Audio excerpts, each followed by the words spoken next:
course objective. Ma'am, not visible your PowerPoint. Your screen is not visible now. Sir, now is it visible? No. Now? Allow per use. No, ma'am. No, no, no. No? No, ma'am. No, I'll ma'am. give it a try. One more time, I'll give it a try. Or maybe I'll leave the meeting and come back. I'll try. 1 second. Um, I have made it full. Now I think it will be visible. Now is it visible? Now is Yes, it? ma'am. Yeah. Yes. Thank you. Yes, ma'am. Yes, Yes. ma'am. Yes, Yes, ma'am. ma'am. Yes, yes. Visible. Thank you so much. So the topic, as I've already told you, is assessment and evaluation technique. Now, before I go on to deliberate on assessment and evaluation technique, the first thing that I would like to tell the participant is assessment and evaluation is the fair end of teaching learning process, teaching learning research process, if I can put it that way. Now, before you go to assessment and evaluation technique, it becomes important for us to understand how a curriculum is planned and developed. Now, when given a subject, assuming that I've been given an English subject, and one part of English subject is to tell the student how to write an essay, the first thing that I have to do is to plan objectives for it. Now, while I plan objective for it, the term should be what I impart to the students at the end of the lecture or during the lecture. So objectives would be that which the teacher is going to render for the students during the course of the session or during the course of the subject as a whole. Typically, we come up with something called as course objectives, which means for English paper 1, what are the different things that would be covered. It could also happen that you could come up with week objectives. In 1 week, what would be the objectives that you are planning to come up with? It could also be session objectives, that is, per session, what are the different things that are to be given to the students. On that note, I have made session objectives so that I justify as to how assessment and evaluation can be made. The session objectives, that is what I am intending to give to the participants of this particular FIP, is number one, to understand what is assessment, what is a আমি test, তোমাকে ওই জন্য phone what is করছিলাম an একবার যে কি evaluation. কি হচ্ছে এটা These three এটা কত things নাম্বারটা are আমি কিন্তু বুঝতে পারছি different না তো from each other, and we'll try and figure out how they are different from each other. Secondly, I'll try and introduce what are the different না kinds of এ শুনবো না assessment কি that আছে can be uh, rendered in the A higher শুনবো না education, which means you can do assessments. Certain assessments can be done even before the session starts. Certain ও তো যা assessment আছে তাই can লিখো happen while the session is তো taking ইয়েতে লিখে place, তো and certain assessment can take place after the স্ক্রিনশটগুলো session তুলে gets তুলে over. লেখো How are we going to do this assignment and assessment, and what are the different kinds of assessment that are there? That's the হ্যাঁ second হ্যাঁ objective. ওটা আমি কেটে ঠিক Third করলাম ওটা কি objective, when I say Pabitra না I'm কি going নাম to give you an assignment or assessment per se, you would Pabitra be কি blank. If সব I নাম say কে জানেন go দেখি write a paper on how to do assessment and evaluation, you would লিখো be লিখো blank as লিখো to what has to be written in it and what is not to be written in it. What is to be given more weightage and what is not to be given more weightage. Should your grammar matter? Should your grammar not matter? These are certain things that you would not be very clear or aware of. Therefore, there is a term introduced which is an evaluation technique called rubrics. So we'll try and understand how rubrics work in the present session that we have. After understanding the importance of rubrics and whether students like rubrics and whether teachers like rubrics, we'll move on to understand what are the different kinds of rubrics that are there and how those different kinds of rubrics can be used to your subjects in question.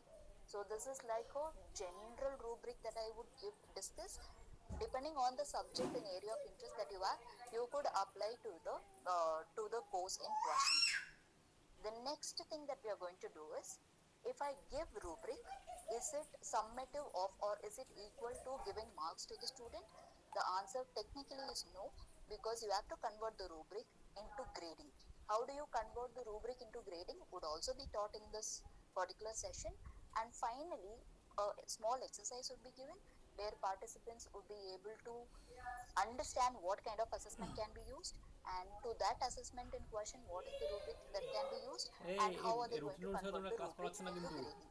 So that is the বলছি session routine অনুসারে কাজ objective that I করাচ্ছ না have এসব কি placed. হচ্ছে বলো দেখি To every session objective that I have, if we draft a তো curriculum or আচ্ছা ঝামেলা হলো plan a এই course, কি it is পড়াচ্ছে তোকে important তো for us to have session outcomes or learning outcomes.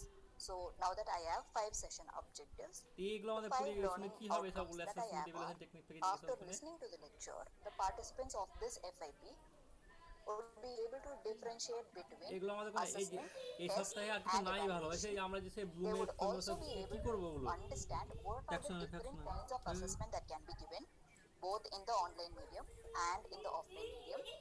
Next, we are going to, or the participants will be able to হ্যাঁ হ্যাঁ ascertain the need for rubrics in order to R evaluate, ভালো হবে না and they would একদিনও be R able to ভালো figure out কিছুই নাই what is the best rubric method that they can use, and in the end come up with questions, সেটাই তো come up pass with the ঠিক হয়ে যাবে assessment চাপ method, নাই and pick and choose the best rubric. They'll be able to draft a final document as a whole. In the end of the uh, in এই the end করে of they the যা session, I will show one rubric and one assessment method that I made, on the basis of which the participants can try and draft the final outcome. So we will test the final outcome using assessment. So that's the session করে দে যা objective বলছে যে and আমাকে the click করে দিলে session তোমরা on learning মিলছে outcomes না that তাই I have বলছে for this present session. Now, if you have a student, say I teach law হ্যাঁ students, and in 1 year I have আমি about তো এই যে 150 তোমার students ওইটা to be বানালাম taught. আজকে ওই আমি শুনি These নাকি 150 students that I have will come to class, বলো sit in class, listen to the lecture, go back home, come back one হ্যাঁ fine day, say that they are going to write a end semester exam, হ্যাঁ হ্যাঁ and they'll ask me to evaluate the paper. Now, is this the hmm hmm only assessment that happens in hmm the place that I am there? The answer is no, because the university comes up with different kinds of assessment. The university provides options for different innovation. On কিসের that জন্য note, we are going to figure out what exactly do we mean by হ্যাঁ হ্যাঁ assessment. হ্যাঁ হ্যাঁ When I say হ্যাঁ হ্যাঁ assessment, I do not mean that I'm going to evaluate the papers of the student and give them 90 out of 100. হ্যাঁ হ্যাঁ That is not what হ্যাঁ assessment is.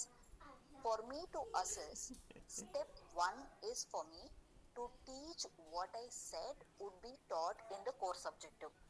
So, core subjective and teaching what is there in the core subjective becomes না এই step attendance one নাম্বারটা or হয়তো the ওই করতে পারে important যে step হয়তো কাকে ওই in এক দুই order নম্বর to হেল্পের go হবে তবে বেশি ahead নম্বর করতে for পারবে না assessment. Now, assessment would be a procedure or a হ্যাঁ process হ্যাঁ হ্যাঁ in which I সেরকমই gather the হ্যাঁ information. When I say I gather the information, I হ্যাঁ would be testing the prior ইহা পাওয়া knowledge যাবে of the student. Say, for example, the student was in second না year and learned quantum hmm mathematics. And in the third year, before I start a different mathematics subject, হ্যাঁ I would like to test whether the তো student understood ওইগুলো quantum শেখাতে mathematics or not, আমাকে how কিভাবে much of টাকা gap information দিতে is হয় retained by the student in that particular period. After হ্যাঁ break and everything, whether the student has হ্যাঁ kept all the things in his memory or not. So I would conduct a pre-test. Hmm On the hmm আর basis of নাই বেশি কিছু pre-test, I would gather the information. Hmm After gathering the information, I will go on to synthesize them. When I শুধু synthesize পশ্চিমবঙ্গে them, কেন ভারতবর্ষে অনেক I জায়গায় এরকম might আছে have বুঝলে তো to আমাদের তো score. আছেই It is খারাপ not হ্যাঁ necessary that every assessment has to be scored. হ্যাঁ So in the present case, I am not scoring for the purpose of giving marks to the students. Instead, I am scoring so that I get to know এবার whether দেখো the ওদেরকেও student knew ওদেরকেও quantum বলতে হবে mathematics or not. ওদের দায়িত্ব If বলার the ঠিক answer আছে to the আমাদের শোনা question দায়িত্ব is না ওরা বলবে yes, আমরা শুনতেও পারি না that পারি is তা আমাদের where the বিষয় student ওরা বলুক understands quantum mathematics and retains the information of quantum mathematics, then my job is easy. ওর জন্য I am তো not ভাবছে going যে to খুব delve into serious the details of এইসব জন্য quantum আরো বেশি ভয় mathematics. দেখাচ্ছে মানে Instead of বেশি which, I ভয় will দেখালে come up হয়তো with আরো a new ভয় subject পাবে that I have, মানে এটাই তো হয় which যাদেরকে will be যারা the ভয় পাবে তাদেরকে তো sequel ভয় of the দেখাবে already existing subject. After হ্যাঁ gathering and synthesizing information, if I find that the hmm student does not retain enough information in his সে তো memory, দেখেছি if I কি find করে না that করে the basics of the student is not very strong, then it হ্যাঁ will be হ্যাঁ a burden on me where I would have to ঠিক আছে তো synthesize the information আরে দেখবে যে and যে স্বাধীন start ক্লাস again from করে the শ্যামল basics. শান্তরা So I ও might আমাদের have to থেকে go কত to নম্বর the কম পাবে basics of ওই quantum নম্বর কম দেবে mathematics কিংবা and দেখবা ওই then একই teach. নম্বরই দেবে So কিচ্ছু হবে first না we try and ওই ভালো gather করলো information. Through the gathered হ্যাঁ information, we score them. When we score them, we don't really আমি তো mean that এমনিতেই we বলবো না score কাউকে them ওখানে in যেতে order R to give marks in the report card. It could also mean for the betterment of the class, for the betterment of course objectives and to the enhancement of the course. We could synthesize that information. Thirdly, the information that has been synthesized would be interpreted. ও যেটা So দেখলাম if মানে ও চাইছে I কি have যেন given or a সবাই plus ভক্ত b হয়ে is যায় equal to এই বিষয়টা what, দেখছে ওর মধ্যে and student ঠিক আছে has written মানে a ওর b, ওর অ্যাচিভমেন্টগুলোকে so লাইক I করতে have হবে এই gathered করতে the হবে তো information কি and I have করবো also synthesized the information by means of student giving me AB. হ্যাঁ I interpret the information or or whether এখন কে AB PhD is right or K or wrong. PhD student If এখন AB কথায় is করবে আমি right, A I am আমাকে judging দেখতে in হবে my mind নাকি that the student knows it and I need not redo it.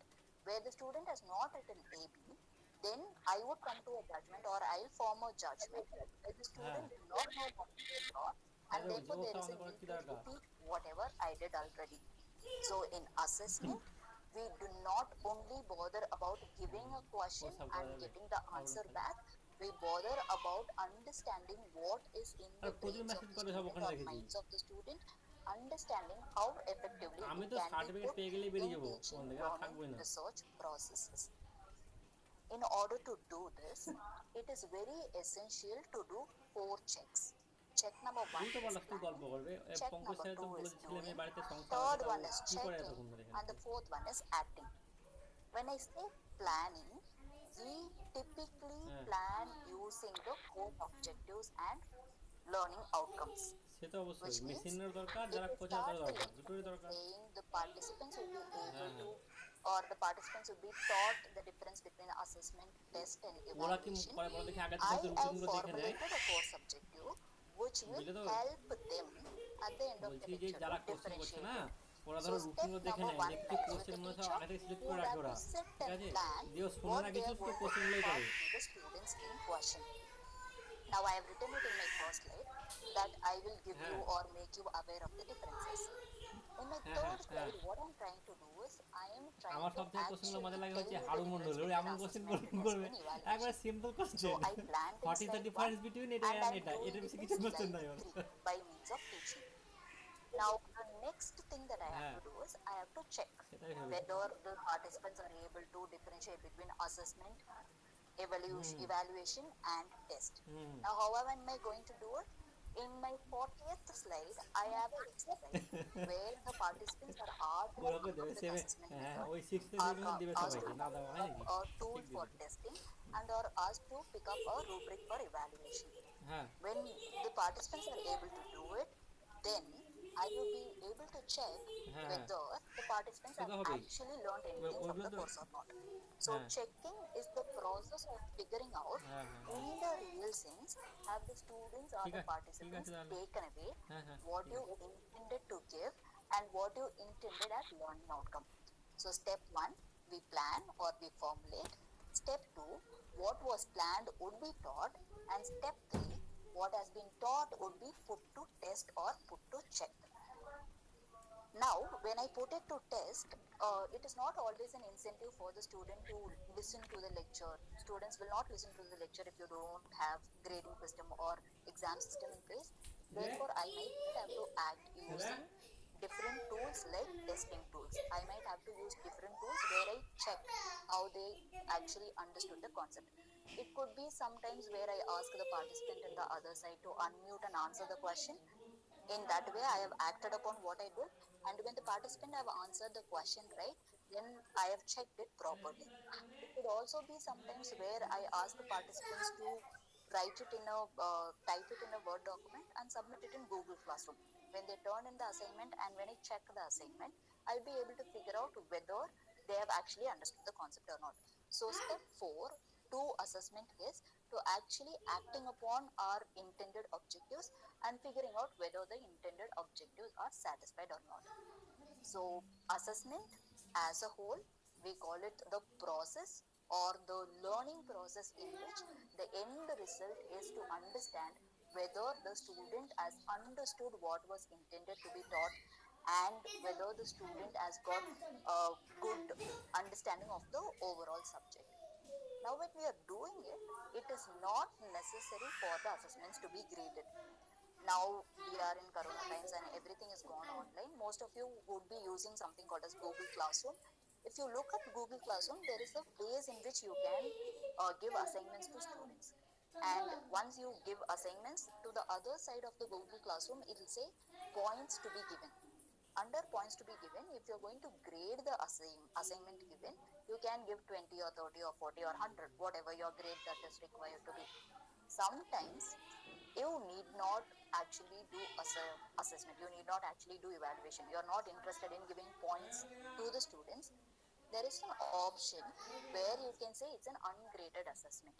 Ungraded assessments are those assessments which are purely taken in order to either understand the understanding of the students or to enhance the understanding of the students. Now, what has happened in majority of the institutions are that they have to reduce the screen time of the students. You can't ask students to sit from 9:30 in the morning to 5:30 in the evening. So, what has happened over a period of time, at least in the last 4 months, is in order to reduce the amount of screen time, uh, institutions have introduced two kinds of learning. One is synchronous learning, the next one is asynchronous learning. Now, when I say synchronous learning, it means what we are doing right now, where I am teaching and you are learning on the other hand. You will be listening to me by muting the cameras and mics. So when I sit and teach and you listen, what we are doing is imparting synchronous method of learning. On the other hand, asynchronous method of learning is where today I taught you assessment and evaluation. I won't be able to complete everything under the earth for assessment and evaluation. It's impossible. So I would have restricted myself to certain things. There are something called as assessment tools where you use online tools like Kahoot, quizzes, you use Google Forms, and you can use Microsoft Teams for polling. You can use WebEx polling. These are various ways in which you can assess the students in an online medium. These are called as tools, which I have deliberately kept outside the scope of the present discussion due to lack of time or time considerations and everything. Now, what I can do by way of asynchronous reading is give the students different tools either by video. In the last session, you learned how OBS is done. So, assuming I made a OBS video and I post it in Google Classroom, then it will become the duty of the students to listen to it, understand it on their own. So, there will be no face to face interaction. It need not be done only through videos. It can so happen that I find a very good article on assessment tools and I think it will be effective. So that can be circulated to the participants who can read it by themselves and they can enhance their knowledge. So assessment through asynchronous reading does not mean that it means only to understand what the participants have understood. It also means that it can be used as a tool to enhance the already existing knowledge base. Because we are an educated crowd, I might go for the second kind, which is an asynchronous reading, helping in enhancement of already existing knowledge base. So acting can happen to understand or to enhance. So that's how assessments are made. Point to be remembered, assessment is a process and not a product. It is not an end result. Assessment need not be graded and assessment need not be there only to test the prior existing knowledge. It can be done in order to enhance the knowledge of the participants. Till now, if there are any doubts, I will take the doubts and then I will reshare the PPT. So I will go simultaneously. Any doubts? There are about, are there any doubts? I have by default stopped sharing the screen. No, ma'am, Any no, ma'am. doubts? Are there? All right. I will start sharing the screen again. Now, we understood what is assessment. We'll move forward to understand, hoping my screen is visible again. Yeah. Now, how do you plan assessment? I told you that assessment has to be made and this is how it is to be made and everything. How do we plan the assessment? First thing, always remember that whatever you are going to assess has to be reflected in the course outline. Say I have been given a new subject. I am a law faculty, so I have no idea how history works or economics works. And I've been asked to teach economics. What I should do is learn the entire economics that's there in place and try and figure out what and all are the aspects that I can teach. I might be able to teach demand and supply. I might be able to teach four factors of production. I might be able to teach liquidity theories if there are any. So I have to figure out what and all is the possibility for me to teach. So after figuring out what I would teach, I should also put it in paper what I am expecting from the student. Say Day one, I am going to teach the basics of economics to students. Now, before I enter into the class, it is a possibility that I gave them something called as pre-reading. So, if I had given pre-reading where I asked students to read Adam Smith's Wealth of Nation first 5 pages, because the class discussion is going to be on Adam Smith's Wealth of Nation, then the expected thing from the student is for them to read and come. Now, my course description or course outline will say Pavitra as a teacher is allotted to teach allotted to teach economics, and Pavitra would be expecting students to come up with prerequisite readings. Those who don't come up with prerequisite reading either would not be allowed in class, or in online medium we have the right to expel students, so they might not they might be expelled from class, or we can say that your attendance would be given, which is like a typical weapon used in India. Or while assessing the student, after I say you come up with prerequisite reading, when you enter the class and sit in class and everything, I might ask what happened in page number 1, para number 4. What is your opinion about it? When I ask the question and the student answers it right, or answers it partially right, or the student does not answer, I try and understand the capacity of the student. If the student answers it right, I will put it under the brilliant category, because the student has taken efforts to read it, and my assessment about the student is that okay, this kid is a good kid, I can manage with this kid. On the other hand, assuming that the student partially answers the question, then I'll put the kid in the average category, where while I'm teaching Adam Smith Wealth of Nation, I will focus on him extra. I will take extra care to figure out whether the student understood or not. And then there are third category of students who might not have read it, or even after reading they might not have understood what the subject is, who deserves the utmost attention. So I will, my expectation or his expectation is that there will be most care taken to the student who has not read it. So we try and figure out what is to be taught and how you divide student into groups, and this process is also an assessment, and you got to plan it in the course design that you have, or the curriculum that you have. It's also mandatory for us to tell how many lectures are we going to take. We work on credit system. If we say it's a 4 credit course, it means it should have a typically 60 to 80 hours of direct teaching. If you are a 3 credit course, it should have a minimum of 30 hours, I guess. Depending on the kind of credit that you have, you'll have to have equal number of hours. Now, if I ask my student to listen to me on a daily basis, say I go to class and I tell Adam Smith and I tell new economists which the student finds it hard to take into consideration, then the student would not find it interesting.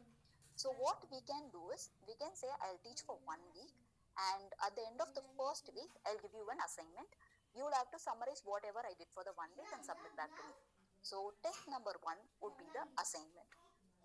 Test number 2 could be continuous internal evaluation, where I could say that after reading Adam Smith's book, do you think that Adam Smith makes sense in 21st century or in 2020?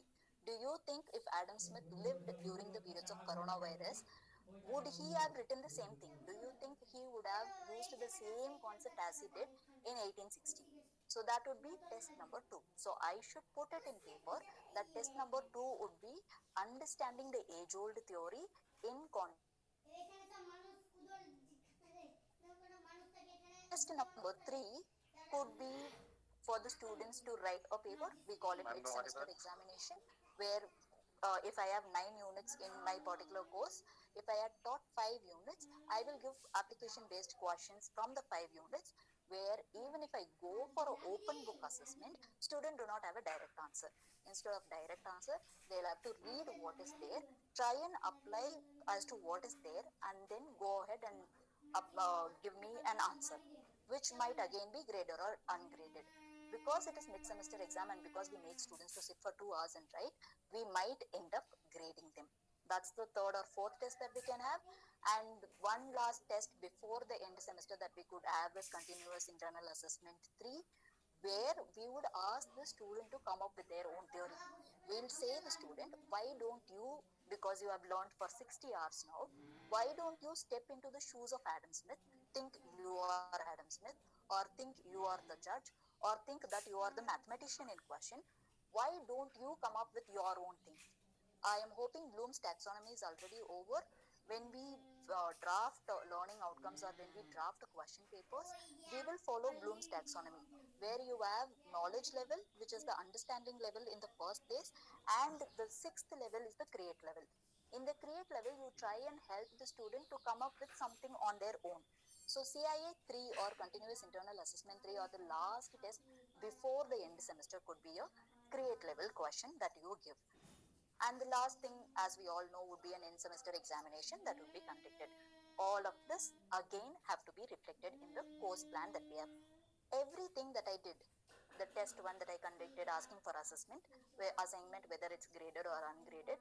Test number two, where I asked the student to understand the contemporary development, or test number three, where students have to sit and write 5 units of exams and questions and answers, or test number four, where the student had to come up with something on their own, or the last thing where they had to sit and write 3 hour full stretch 100-mark examination.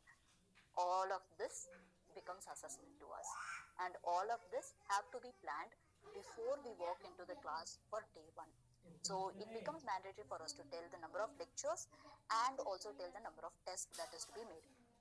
To have a fine-tuned course curriculum or course outline that is there, it is recommended for the teachers to come up with session outlines, like I had for today. For 1.5 hours, I have told what and all I will cover. Similarly, if you can come up with 60 hours lecture break, say lecture 1 I'll teach introduction, lecture 2 I'll teach Adam Smith, lecture 3 I'll teach Adam Smith page number 50 to 100, and lecture 3 next lecture I'll teach Marshall. So I will go on to and I would say lecture 10 I will conduct the first test. Lecture 20 I will conduct the second test. So the student would be prior informed as to what they are going to do and what they are going to learn and how they are going to be assessed. Now, another important factor is I had course objectives, I mean session objectives and learning outcomes. Whether my teaching matches to what is the objective and the outcome. Whether the assessments that I am giving matches to the objectives and outcome. If you look at my last objective was for the participants to draft their own rubric. Now, I should be teaching you how to draft a rubric and I should be giving you a situation. So, when I teach, I am doing lecture and I have acted upon what I said. I am doing what I said. So, plan, do, that do bracket is over. Now, when I ask you to do it and when I check it, I have also acted upon it and I've checked it. That's how my assessment process becomes complete. It's always important for us to remember that the course objectives, session learning outcomes, and assessment strategy that we choose are all proportionally equal to each other. So, objective number one should be equal to outcome number one. Outcome number one should be equal to assessment that I've carried on. Anything that goes out of this pure would be considered as mal-informed or ill-informed to the student, and the student can question as to how you came up with this. Now I told you I will ask you to draft it. How will I test it? So I'll have to decide how am I going to test it. I might give you instructions. I might ask you to do it in Times New Roman in Word document, preferably in 2007 Word document or 2010 Word document. Turn it in Google Classroom before 6 p.m. today, that is September 2, 2020. So I've told you how I'm going to test it, and also I'll have to tell you how I'm going to grade it. Before grading is where rubrics come into place, but now I'll not deal with rubrics. I'll tell you rubrics in detail as the session progresses. So that's how we plan the assessment. Now, what is test and what is assessment and how are they different from each other? Now, in the examples that I told you, I had only two tests. One was mid-semester examination where students had to sit and write through pen and paper, and in-semester examination where they had to again sit and write through pen and paper. My other assessments that I gave might go ungraded. When I give assessments which goes ungraded, then I am not bothered about the end product. All that I am bothered about is to understand whether the student understood or not. So when we say test, we are bothered about how we are going to conduct the test. Is it going to be pen and paper method? Is it going to be Kahoot, which is an online platform to conduct quizzes? Or is it going to be Microsoft Teams where polling can be done?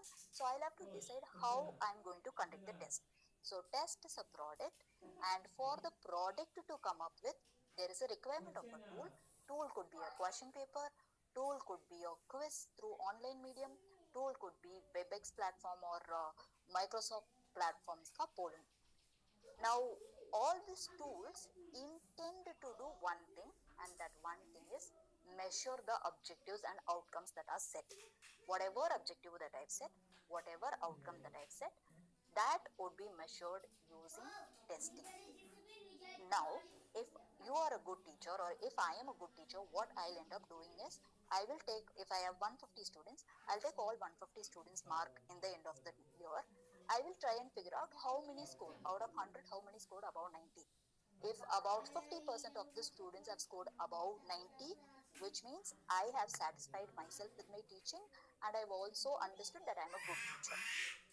If there are students, about 50 students have failed in my exam, it means that I do not have the ability to convey what has to be conveyed properly. So it's on the teacher to either analyze the results and interpret it to their benefit, or it is not required. It's not required to be written in paper that I'm going to analyze it and going to try and figure out whether this is good or not. So you may interpret the test results and understand whether you are a good teacher or not. You may not interpret it, because in our country, most of the times it's not like teachers don't teach. What typically happens is students fail to read. Students fail to study even if you're going to put in your heart and soul into it. Therefore, interpretation might not actually give you the actual result. It might not give you 100% result. So that is testing. On the other hand, I've already completed assessment, so I'll quickly tell you what assessment is. Testing is a product, assessment is a process or the procedure. Testing, to test the tool is question paper. For assessment, different tests will become the tool. So it will be assessment, testing as a tool, question paper as a tool for testing. So that's the diagram that will come up. I It's not like for testing you have to wait till completion of 5 units or 10 units that you have in hand. For assessment, you need not wait. It can be done as a pre-test even before lectures start or even before you start teaching the subject. It could be done while you're teaching. Like if I ask you to unmute and tell what is your understanding, then I'm assessing you immediately. So it can happen during the session is happening, or it can happen after the session is happening. Like I give you asynchronous reading and I enhance your knowledge base. Try and understand whether the knowledge base is enhanced or not. So assessment can happen either before, during, or after, whereas testing will happen only after imparting course objectives and learning outcomes. Again, one common factor with testing and assessment is both of it should be matched with the objectives and outcomes. Assessment, the primary aim of assessment is to interpret. If I ask you a question and if you answer proper, it will give me a confidence to go in the track that I'm going, because I know for a matter of fact my participants understood. If I ask you a question and you do not know what I taught, then I'll have to self-assess myself. When I self-assess myself, I understand that I'm not in track.